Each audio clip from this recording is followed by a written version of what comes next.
Are you trying to get in some good bets today? Well, look no further. Welcome to the world of Probably, where we track the top performing sports books from around the world to find the true probability of every event in sports. And that allows us to find the best legal U.S. sportsbook opportunities for you day after day, time after time. And we're going to do NFL today. NFL Week 13 is upon us. So let's talk about it. Tyler Higbee, under 26.5 receiving yards, a 54% probability of this under hitting. 3.3 probably score at a minus 110 odds, 54.1% probability. I would take the under on Higbee this week. We saw him have the outlier week last week. Does feel like the ebbs and flows of that in particular should reward this one bet for going against Tyler Higbee here.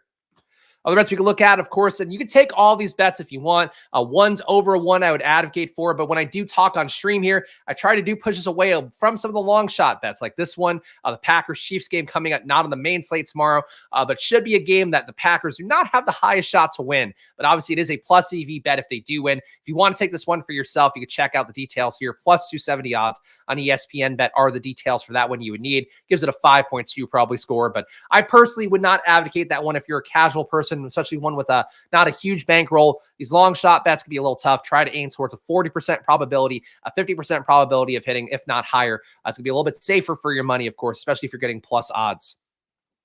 DeAndre Swift under 2.5 receptions, a 48.3% probability at plus money odds. Plus 112 odds you can currently find on FanDuel. But of course, the bet remains the same. If you find that plus 112 on DraftKings, find that plus 112s on Tipico or ESPN bet, it doesn't matter. Still has the same 2.4 probably score on this one, which of course means it wins you 2.4% more money than it loses you if the bet were played infinitely. And that's what you're trying to get. You're trying to target inefficiencies and probabilities. That's what the whole markets are based off of for betting. That's what allows you to continually pick off mathematically profitable bets time and time again.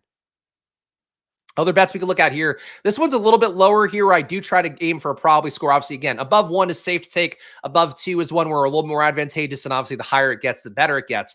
But this one for Sam Howell, relative to the game theory as well. Washington competing against Miami this week in a game where Miami is a gigantic favorite. Highest implied total of the week and one of the highest of the year as well. So Sam Howell, over 38.5 player passing attempts, 53.1% probability to win at minus 110 odds. You can currently get at ESPN bet, wherever else you could find those minus 110 odds. Gives the bet a 1.4 probably score, so a little bit lower than we'd like to see. But this is one where the game theory of it does match up with a mathematically profitable bet. And that's what I would say for you guys out there that think that you know better, for sure. Like you might know better, you might not. I think the odds are going to always skew towards all of us not knowing as much as the sports books know. But that said, if you do find bets like this one that you like for yourself, I don't mind throwing out the probably score as long as it is still skewing towards positive. It's a negative probably score. You're still going to lose more money over the course of time because it's an inefficiency between what the true probability is and what the actual outlay of the bet's going to be.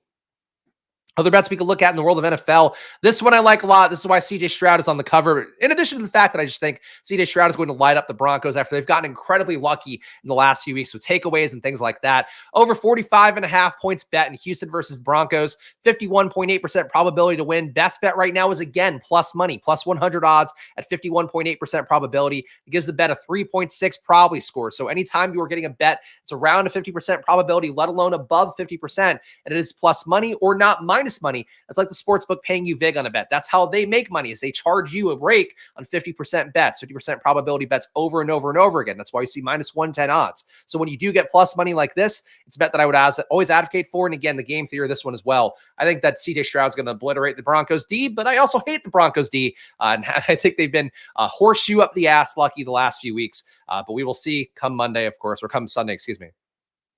Texas money line. I would personally take this one, but it's not the highest EV bet with that 1.2 probably score. Falcons +5 first quarter point spread, a 65.3% probability to win, minus 170 odds. Give the bet a 3.7 probably score. You get that on DraftKings right now, and I'm recording at 1:17 p.m. This was recorded, or this bet actually was transacted rather on our databases at 1:14 p.m. So it is live right now, and that's how hard we update the data. That's how frequently we're updating. We're checking for updates every 10 minutes and obviously putting them on the site even faster for the live data as well that you can get with a package at probably.com. Let's find a few more good ones here if we can. We already hit that Higbee one. Wow, this is not a great line for a Steelers-Cardinals game that people do kind of think is going to shoot out. Cardinals under 7.5, first team total bet, 57.98% probability to win, so basically 58%. Minus 130 odds give the bet a 2.6 probably score. So I believe the assumption then would be that the Cardinals put up more of their points in the second half. Steelers D going to blitz at a high rate, so certainly some volatility there. But this bet, again, hot off the press as well, 114 update. This should be a good bet to take, even though it does feel jarring to see it be that high probability for them to have under 7.5 in the first half. Jerry Jeudy under 47.5, a 55% probability. There's also a pick 'em that you can place on Underdog and probably on the other sites as well, Prize Picks too. Again, if you have a 54.9% probability per leg on Prize Picks and Underdog, you're going to stay ahead with a 5-leg pick 'em on those sites. But Jerry Jeudy under 47.5 in Texas versus Broncos, 54.9% probability to win. Minus 115 odds give the bet a 2.6 probably score. So that's looking like a solid bet as well to take. Let's find one more good one if we can. Man, Higbee just popping up over and over again. All right. No chance.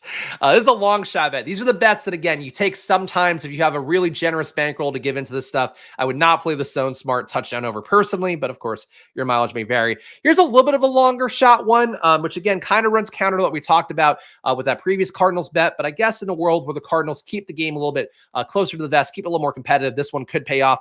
Cardinals +2, a 37% probability, plus 180 odds right now. You can get an ESPN bet, gives it a 3.3 probably score. So another solid bet to look at there, again, recently updated. So this is how the process goes at Probably. And of course, one other thing I would advocate for you guys, which I'll be writing up later today in our weekly Probably email that goes out, where I break down the most probable markets by sport. You could actually sort through here, and I would go down by league as well. You can go through every game and see our markets and probabilities for every single game as well. And you are going to see a lot of minus money bets. What this tells you here is like what the most probable markets are going to be for each individual game. And I write up the top 5 most probable ones and what that means for trying to read both the game script as well as how the game itself might go for fantasy and for other applications. So this one with the Dolphins and Commanders game, Dolphins have a 78% chance to win. Curtis Samuel, the under 0.5 player touchdowns, looks pretty good at a 75% probability. These bets aren't going to look good because they're minus probably score bets. But what it does tell you is where the market is placing money to say how much they don't believe these things are going to happen. The fact that you're seeing Curtis Samuel have under 0.5 player touchdowns be this much of a high probability event when John Bates, who's fucking nothing in the ecosystem for Washington, has a 65% probability of the under. That definitely tells you a tale here that Curtis Samuel, a guy who's been really going off for a lot of people in fantasy, this might not be the week to expect him to do that. So I'm interested to note there. And then for Tyreek, under 7.5 player receptions, what that tells you is that he's not going to get there with one of those Cooper Cup days. If he does get there, he's going to get there with a day more like what DK Metcalf had yesterday, where it's a lot of a few catches for a lot of yards. That's what you can learn from just going through game by game here, sorting this stuff. Also, the under 51.5 line here. Anytime you see an under that's higher than what the market over-under is, it tells you that the game has a good shot of shooting out, or at least having a lot more production than is expected, because that's basically the market telling you this is a hedge against the market line of what the over-under is. So that's one of the other ways that you can use Probably for NFL data that I think would be really valuable. Of course, you can also scroll through and just see if you find a plus EV bet.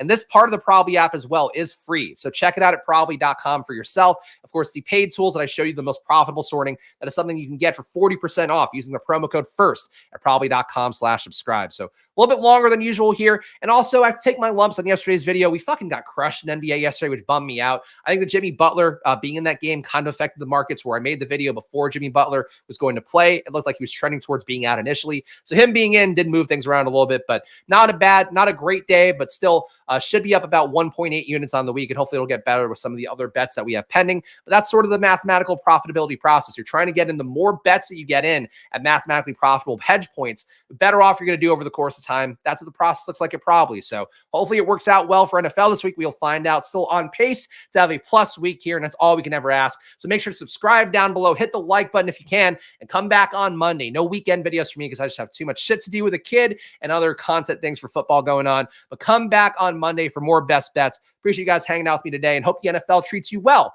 And I will see you guys again soon. So enjoy your weekends. Good luck in NFL Week 13. I'll see you soon.